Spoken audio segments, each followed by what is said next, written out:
हम भारत के लोग भारत को संपूर्ण प्रभुत्व संपन्न लोकतांत्रिक गणराज्य बनाने के लिए तथा उसके समस्त नागरिकों को सामाजिक आर्थिक राजनीतिक न्याय विचार अभिव्यक्ति विश्वास धर्म उपासना की स्वतंत्रता प्रतिष्ठा अवसर की क्षमता को प्राप्त करने के लिए दृढ़ संकल्प होकर आज 26 नवंबर 1949 को इस संविधान को अंगीकृत अधिनियमित और आत्मार्पित करते हैं। वेलकम टू जी के संगीत। इस वीडियो में हम बात करने वाले हैं संविधान के जो आगे की पृष्ठभूमि है और कहाँ से ये संविधान की शुरुआत हुई, इसका हिस्टोरिकल बैकग्राउंड क्या है, और इससे पहले वाले वीडियो में मैंने इसकी जो बेसिक्स जानकारी थी इस संविधान की वो मैं करवा चुका हूं, तो वो वीडियो आप जरूर देखें चैनल के ऊपर। इसका इंट्रोडक्शन है संविधान का, तो वो मैं पहले करा चुका हूं। तो इस वीडियो में हम उसके आगे की बात करते हैं, फिर बात करते हैं आगे की भारत के संविधान की। उससे पहले चैनल को सब्सक्राइब जरूर करें। वीडियो होगा जो हिंदी माइंड मैप के साथ इस तरह से डिजाइन किया हुआ है, तो इस मेहनत के लिए भी आप चैनल को सब्सक्राइब कर सकते हो। और तो स्टार्ट करते हैं कि हमने क्या क्या पढ़ लिया था और क्या पढ़ना है। हम जो पहले पढ़ चुके हैं वो ये टॉपिक्स है, परिचय और अर्थ वगैरह पढ़ लिया था, संरचना पढ़ ली थी, और अधिनियम और अंगीकरण कब किया गया था, मुख्य विशेषताएं क्या थी, महत्व क्या था और स्रोत क्या थे। यहाँ तक हमने कंप्लीट कर लिया था कौन से स्रोत थे। तो अब आप पढ़ते हैं आगे की जो ऐतिहासिक पृष्ठभूमि है, कहाँ से इसकी शुरुआत हुई, संविधान की शुरुआत कहाँ से हुई, वो हम पढ़ते हैं फिलहाल। तो ये जो वीडियो उसमें स्टेटमेंट बेस्ड क्वेश्चन और फैक्चुअल क्वेश्चन दोनों ही इंक्लूड किया है, क्योंकि नई जो एडिक्विटी जो एजेंसी आई है एसएससी की, वो इस पे ज्यादा फोकस कर रही है स्टेटमेंट बेस्ड क्वेश्चन पे ग्रेजुएशन लेवल पे, तो बहुत ही अच्छे क्वेश्चन बना रही है। तो स्टार्ट करते हैं वीडियो को।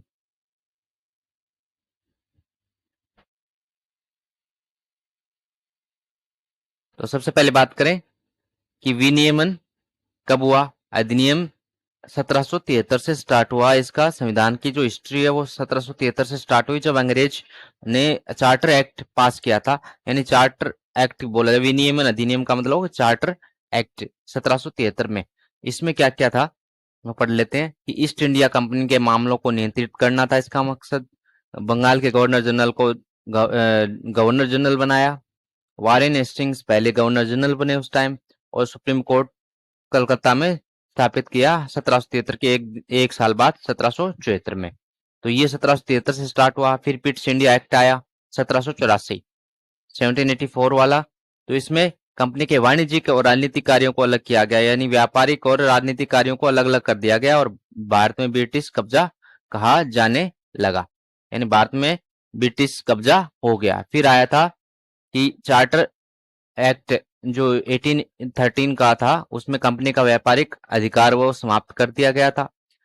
और चार्टर अधिनियम 1833, यानी ये 1833 वाला है, इसमें भारत जो बंगाल का गवर्नर जनरल था उसको भारत का गवर्नर जनरल कहा जाने लग गया। और लॉर्ड विलियम बेटिक भारत के पहले गवर्नर जनरल बने थे। और कंपनी एक प्रशासनिक निकाय बन गई। अब ये प्रशासनिक जो कार्य है वो ही देखेगी कंपनी। फिर बात करते हैं चार्टर अधिनियम 1853, जब 1857 की क्रांति हुई, इससे पहले आया था। तो ये था कि गवर्नर जनरल के परिषद को विधायी और कार्यकारी को अलग अलग कर दिया गया, यानी कानून और कार्यकारी जो थी ना संसद को अलग अलग किया था। गवर्नर जनरल की परिषद के विधायी और कार्यकारी कार्यों को अलग कर दिया गया।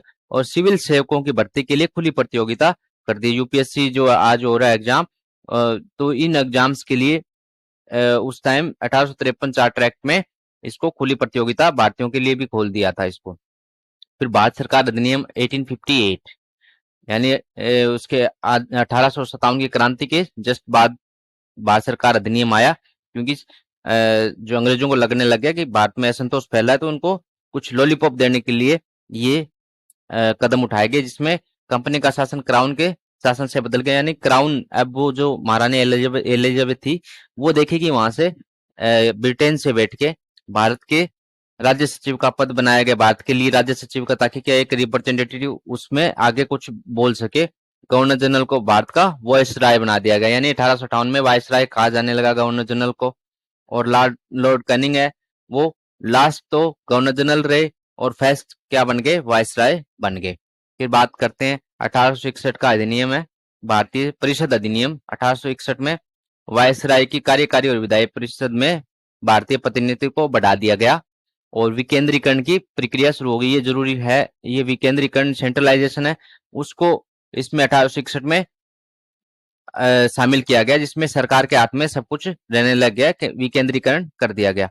फिर है भारत सरकार अधिनियम 1892 का, जिसमें इनडायरेक्ट चुनाव हुए, अप्रत्यक्ष चुनाव हुए, विधायी परिषदों के कार्यों का विस्तार किया गया। और फिर 1909 भारतीय परिषद अधिनियम है, ये 1909 ये इम्पोर्टेड है, जिसको पार्लियामेंटो सुधार भी बोला जाता है। इसमें क्या था कि विधायी परिषदों के लिए प्रत्यक्ष चुनाव कराए गए, डायरेक्ट चुनाव हो गए विधायी परिषदों के लिए। मुसलमानों के लिए सांप्रदायिक प्रतिनिधित्व, इसलिए पार्लियामेंटो सुधार को सांप्रदायिकता से जोड़कर देखा जाता है मुसलमानों के लिए, क्योंकि सेपरेट इलेक्टोरेट की स्थापना करने की बात हुई इसमें। और वायसराय की कार्यकारी परिषद में पहली बार भारतीय शामिल हुआ, जिसका नाम था सत्येंद्र प्रसन्ना सिन्हा, और यही पहले आदमी थे जिसने आईसीएस, उस टाइम की जो यूपीएससी का एग्जाम होता है उस टाइम से होता था, तो ये सबसे पहले क्लियर करने वाले आदमी बने। तो ये सत्येंद्र नाथ प्रसन्ना सिन्हा पहली बार भारतीय को शामिल किया गया वायसराय के कार्यकारी परिषद में।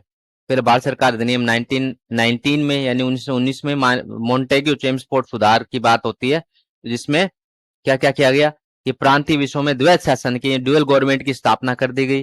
केंद्र में द्विसदनीयता यानी ड्यूअल पार्लियामेंट की स्थापना हो गई। फिर बात करते हैं लोक सेवा आयोग की स्थापना का प्रावधान, यानी कि जो पीडब्ल्यूडी जो है लोक सेवा आयोग, तो ये इसमें स्टार्ट किया था की बात की गई कि स्थापना का प्रावधान 1919 में लोक सेवा आयोग स्टार्ट किया गया। फिर बात करते हैं भारत सरकार अधिनियम 1935 1935, ये सबसे इंपॉर्टेंट है, इसी के ऊपर अपना संविधान बेस्ड है, ज्यादातर जो पार्ट है इसी से लिए गए हैं।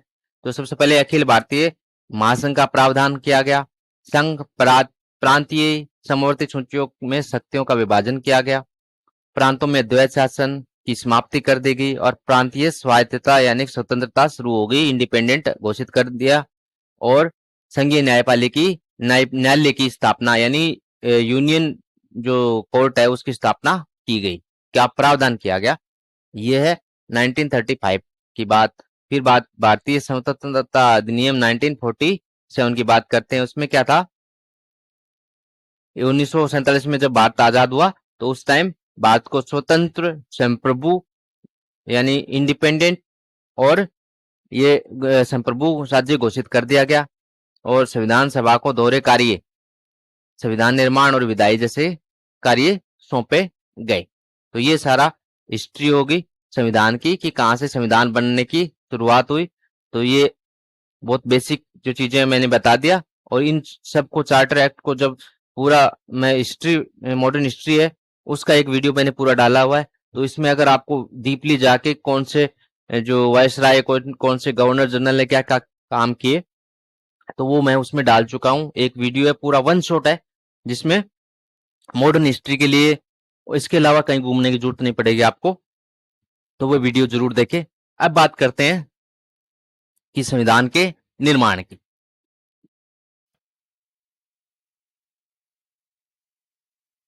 तो अब थोड़ा भारतीय संविधान का निर्माण हुआ था, उसमें क्या क्या शामिल किया गया, कौन कौन पर्सनैलिटी थी वो शामिल हुए, तो बेसिक जानकारी एक बार मैं इसको दोबारा पढ़ेंगे कि कैसे कैसे जो भाग हैं संविधान के वो सबका अलग पढ़ेंगे। लेकिन अभी मैं इसमें थोड़ा सा और बता देता हूँ कि संविधान का निर्माण में कौन से पार्ट है, मैं कौन सी जो शामिल किए गए लोगों को कितने सत्र हुए इसके, कितने इसके अंदर जो अनुच्छेद थे, कितना टाइम लगा, वो थोड़ा सा मैं बेसिक और जानकारी दे देता हूँ एक बार।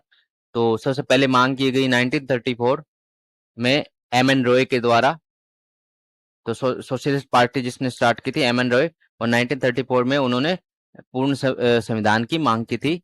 फिर कांग्रेस की आधिकारिक मांग 1935 में, जब 1935 का अधिनियम आया था तो उसके अंदर कांग्रेस की आधिकारिक मांग थी।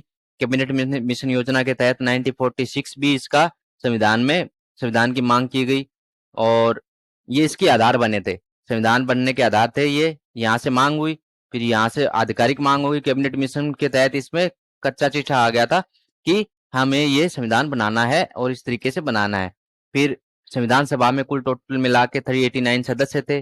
अंतरिम सरकार का गठन किया गया 2 दिसंबर 1946 में। जो पहली सरकार अंतरिम सरकार थी जो बिना चुनाव की सरकार हुई, वो 2 सितंबर 1946 में स्टार्ट हुआ। पहली बैठक जो संविधान सभा की हुई 9 दिसंबर 1946, यानी 9 दिसंबर को 1946 को पहली संविधान सभा की बैठक हुई। अस्थायी सदस्य सच्चिदानंद सिन्हा को बनाया गया, फिर उनको हटा के, क्योंकि सबसे बुजुर्ग थे इसलिए सच्चिदानंद सिन्हा जी को पहले बनाया गया। स्थायी सदस्य अध्यक्ष था उनका, और फिर स्थायी अध्यक्ष बनाए गए थे डॉक्टर राजेंद्र प्रसाद को, और संवैधानिक सलाहकार सर्बियन राव को बनाया गया था संवैधानिक सलाहकार।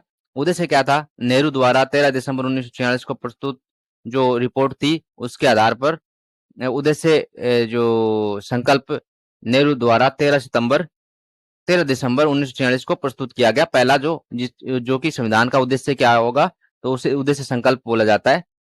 तो फिर बात करते हैं कि कुल सत्र इसमें कितने टोटल मिला के अधिवेशन कितने हुए, बैठक कितनी हुई? 11 बैठकें हुई। कुल समय लगा 2 साल 11 महीने 18 दिन। और संविधान का सुलेखन प्रेम बिहारी नारायण रायजादा, यानी प्रेम बिहारी नारायण रायजादा ने अंग्रेजी में किया। इसका संविधान का लेखन किया, लिखा किन्होंने? प्रेम बिहारी नारायण रायजादा अंग्रेजी में लिखा, और वसंत कुमार वैद्य हिंदी में लिखा। तो वैद्य साहब ने हिंदी में लिखा और रायजादा साहब ने अंग्रेजी में लिखा। और सजावट की इन्होंने की नंदलाल बोस की है। और प्रतीक किसको बनाया गया? हाथी को प्रतीक बनाया गया। कुछ अन्य कार्य थोड़ा सा देख लेते हैं क्या है इसमें। हाँ, राष्ट्रीय ध्वज को कब अपनाया गया? 22 जुलाई 1947 को राष्ट्रीय ध्वज को अपनाया गया। और राष्ट्रीय गीत और राष्ट्रीय गान अपनाया गया 24 जनवरी 1950 जब गणतंत्र हुआ भारत। फिर डॉक्टर राजेंद्र प्रसाद को पहले राष्ट्रपति घोषित किए गए। तो ये कुछ बेसिक जानकारी है जो मैं इंक्लूड कर दिया आपको, जो कि पहले मैं समझता हूं कि ये आपको बेसिक जानकारी होनी चाहिए। अब मैं आगे अपना जो संविधान का जो मेन पार्ट है वो स्टार्ट होंगे अभी, जो कि जिसमें पार्टों की बात होगी, आर्टिकल्स की बात होगी, सब कुछ इसमें पढ़ाएंगे। तो आपको अगर ये पूरा इसका माइंड मैप चाहिए तो मैं आपको टेलीग्राम पे मेरा टेलीग्राम चैनल है जीके संगीत के नाम से, उसको सब्सक्राइब करें, और उसमें मैं आपको पीडीएफ की फॉर्म में इसको डाल दूंगा।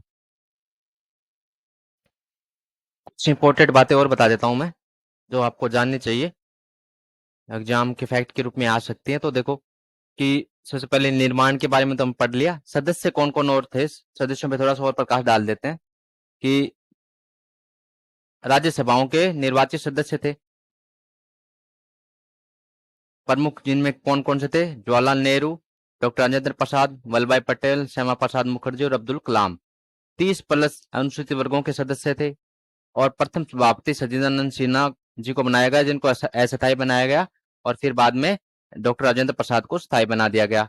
उनको 11 दिसंबर 1946 को डॉक्टर राजेंद्र प्रसाद को स्थायी अध्यक्ष बना दिया गया। फिर बात करते हैं प्रारूप समिति के अध्यक्ष डॉक्टर भीमराव अंबेडकर जी को बनाया गया। कुल सदस्य संख्या 389 प्रारंभ में थी। और अब सदस्यों का विभाजन बात करें तो कहां कहां से सदस्य आए, तो बात करते हैं 292 ब्रिटिश प्रांतों से आए, 4 कमिश्नर क्षेत्रों से आए, और 93 देशी रियासतों से आए। फिर बात करते हैं कि कांग्रेस को 208 और मुस्लिम लीग को 73 सीट मिली थी उस टाइम, जीत के आए थे। और फिर हैदराबाद रियासत सम्मिलित नहीं हुई थी उस टाइम।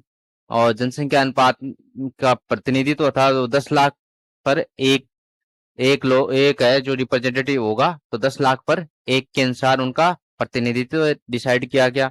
सांप्रदायिक आधार पर विभाजन किया गया। मुस्लिम, सिख और साधारण अलग अलग वर्गों के लोगों को अलग अलग शामिल किया गया।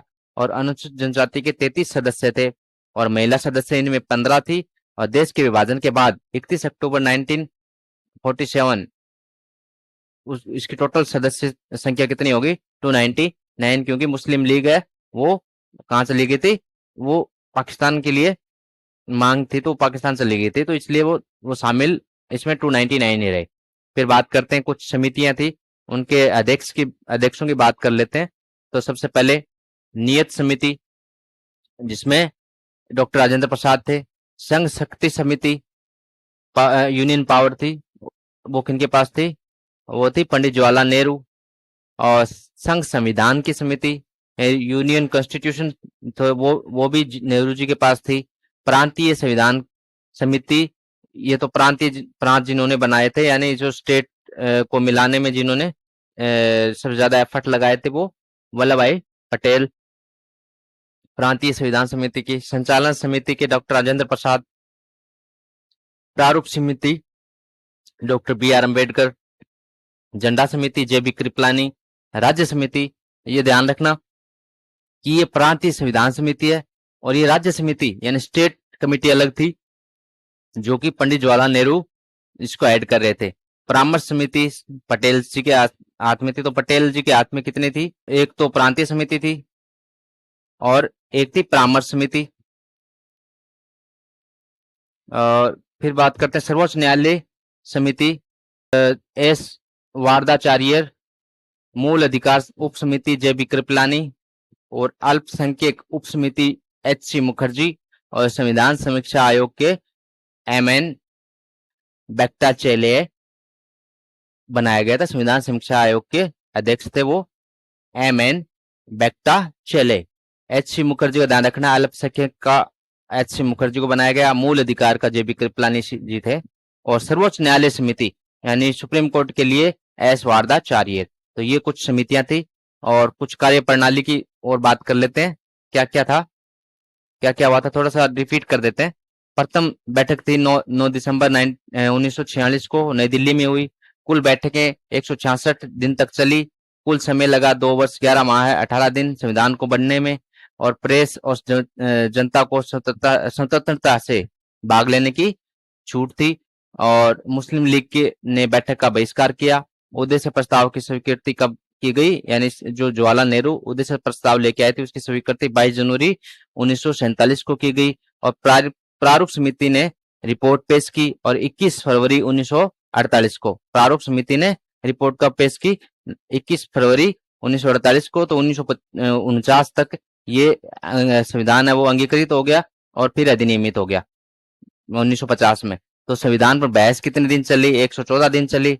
कुल खर्चा आया 63,96,729 रुपए का कुल खर्चा आया। 63,96,729 रुपए।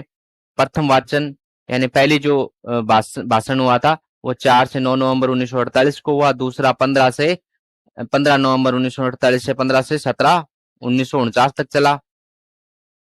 और फिर बात करती है 1 साल, लगभग 1 साल तक चला था ये।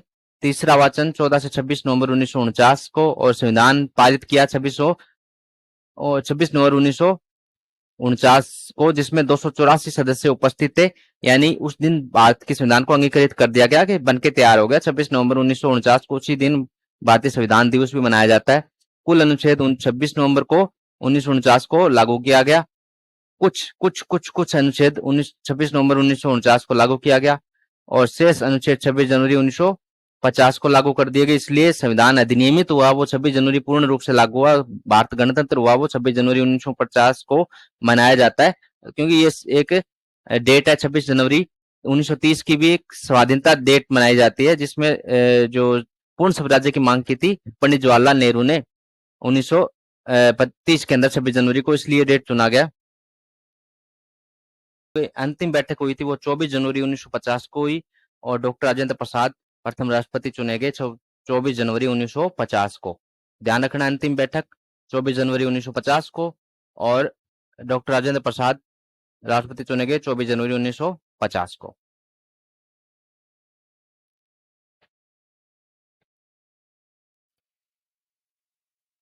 तो अब थोड़ी बात कर लेते हैं संविधान की प्रस्तावना की। प्रस्तावना के बारे में क्वेश्चन, थ्योरेटिकल क्वेश्चन बन सकते हैं, तो वो सारा कुछ अपन बात करेंगे। तो सबसे पहले इसमें जो टॉपिक है कि संविधान की प्रस्तावना में कौन से परिचय की बात करें, तो थोड़ा परिचय बता देते हैं। तो इसका ये है कि उद्देश्य और मूल्यों का दर्शन, संविधान की आत्मा और मूलभूत ढांचा है ये, और संविधान को समझने की कुंजी बोला गया, और न्यायपालिका के लिए आधार। ये जो सब कुछ किसके बारे में है? ये प्रस्तावना के बारे में। फिर बात करते हैं इसमें मूल पाठ। आपको जो हम भारत के लोग भारत को संपूर्ण प्रभुत्व संपन्न लोकतांत्रिक गणराज्य बनाने के लिए तथा उसके समस्त नागरिकों को सामाजिक आर्थिक राजनीतिक न्याय विचार अभिव्यक्ति विश्वास धर्म उपासना की स्वतंत्रता प्रतिष्ठा एवं अवसर की क्षमता को प्राप्त करने के लिए दृढ़ संकल्प होकर आज 26 नवंबर 1949 को इस संविधान को अंगीकृत अधिनियमित और आत्मार्पित करते हैं। तो ये पूरा आपको लर्न भी होना चाहिए। जो ये मैं जो पूरी जो प्रस्तावना बोली है, तो ये एक तरीके से आपको ये भी लर्न होनी चाहिए, ताकि मेन एग्जाम में जो कोई क्वेश्चन आए उससे प्रस्तावना से रिलेटेड तो आप आसानी से कर पाओ। फिर इसके महत्वपूर्ण तत्व देख लेते हैं। तत्व सबसे पहले इसमें संप्रभुता की बात की गई, जिसका मतलब क्या है कि बाहरी शक्ति को शक्ति से स्वतंत्रता और निर्णय समय लेना। फिर समाजवाद, दूसरी बात की कि इसमें समाजवाद की इसका मतलब क्या है कि सामाजिक आर्थिक समानता हो, संसाधनों का न्याय संगत वितरण हो और कमजोर वर्गों को सशक्त बनाना हो।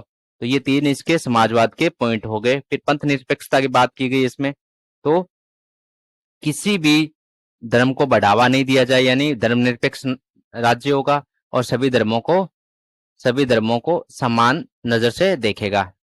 फिर बात करते हैं लोकतंत्र, तो जनता सर्वोच्च है। लोकतंत्र का मतलब हो गया जनता सर्वोच्च, जनता के द्वारा चुनी हुई सरकार और जनता के लिए। फिर बात करते हैं गणराज्य की। गणराज्य है, भारत एक गणराज्य। गणराज्य मतलब इसका लिखित संविधान है। तो राष्ट्र प्रमुख निर्वाचित होता है, यानी जो राष्ट्र प्रमुख होता है, जैसे राष्ट्रपति हो गया, तो वो उसका निर्वाचित होता है, वंशानुगत नहीं होता, और नागरिकों को भागीदारी का अधिकार होता है। तो ये गणराज्य का मतलब होता है। फिर न्याय, तीन प्रकार की न्याय की बात की गई है, सामाजिक न्याय, आर्थिक न्याय और राजनीतिक न्याय। स्वतंत्रता की बात की गई है, तो वो विचार अभिव्यक्ति विश्वास धर्म और उपासना, इतने की जो स्वतंत्रता की बात की गई है। समानता की बात की गई है, वो है कानून के समक्ष समान अधिकार और अवसरों की क्षमता। और बंधुता पर बात की गई है, यानी जो भाईचारे की बात करी, व्यक्ति गरिमा, राष्ट्र की एकता एवं अखंडता को और भाईचारे को और स्वार्थ को बढ़ाना, ये सारा कुछ लिखा गया है बंधुता के अंडर में। तो ये सारा जो भी थ्योरेटिकल क्वेश्चन बने तो भी आप इसमें अटक ना जाओ। तो संविधान के बारे में जो एक एक फैक्ट है वो मैंने आपको इसमें इंक्लूड कर दिया है। फिर बात करते हैं महत्व, तो ये राष्ट्रीय एकता का प्रतीक मान सकते हैं कि ये संविधान है वो क्या है, राष्ट्रीय एकता का प्रतीक है। संविधान संवैधानिक व्याख्या का आधार है। जो भी संविधान में जो भी इसमें अमेंडमेंट होंगे या इसमें सुधार होगा, तो ये इसकी बेसिक जो स्ट्रक्चर है वो किस पे डिपेंड होगी, इसकी प्रस्तावना पे होगी। लोकतंत्र की दिशा और उद्देश्य है, और मौलिक अधिकारों की ये पुष्टि करता है कि कैसे लोगों को मौलिक अधिकार देने चाहिए। फिर विशेषताएं क्या है वही बात कर लेते हैं कि ये परिचयात्मक वक्तव्य है कि किसी चीज के संविधान का परिचय दिया गया, इंट्रोडक्शन। और फिर संविधान की आत्मा का है, भारतीय लोकतंत्र की एक दिशा है, न्यायपालिका के लिए यह मार्गदर्शक है। और 42वें संशोधन यानी 1976 में ये शब्द जोड़े गए थे, तीन शब्द जो जैसे पंथ निरपेक्ष और संप्रभुता, ये आगे बात करेंगे। इसमें 42वें संशोधन में जो शब्द जोड़े गए थे। फिर प्रमुख अदालती निर्णय, आज तक जितने अदालत में कैसे कैसे इसमें संशोधन हुआ, और ये इसके ऊपर बात कर लेते हैं।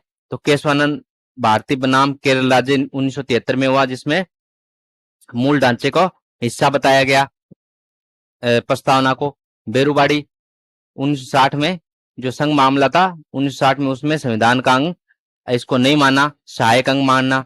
फिर सज्जन सिंह बनाम राजस्थान 1965 में इसको संविधान की आत्मा बोला। तो ये सब आपको थोड़ा नॉलेज में होना चाहिए। निष्कर्ष थोड़ा पढ़ लेते हैं कि ये लोकतांत्रिक मूल्यों और अधिकारों को स्पष्ट करती है, भारतीय लोकतंत्र के मूलभूत आदर्शों का प्रदर्शन है, और संविधान की संपूर्ण संरचना को परिभाषित करती है। तो ये संविधान की प्रस्तावना के बारे में कुछ पॉइंट्स हैं, वो आपको दिमाग में रखने चाहिए। तो ये इस टाइप के क्वेश्चन आ सकते हैं। सो इस वीडियो में इतना ही। नेक्स्ट वीडियो में हम पार्ट्स, अनुसूचियां और पार्ट्स में कौन कौन से जो अनुच्छेद है उन सब की बात करने वाले हैं। वो पूरे थोरोली पढ़ेंगे और बिल्कुल एक भी फैक्ट उसमें नहीं छोड़ेंगे। तो तब तक के लिए थैंक यू। नेक्स्ट वीडियो जरूर देखें। बाय बाय, टेक केयर और कीप स्टडिंग।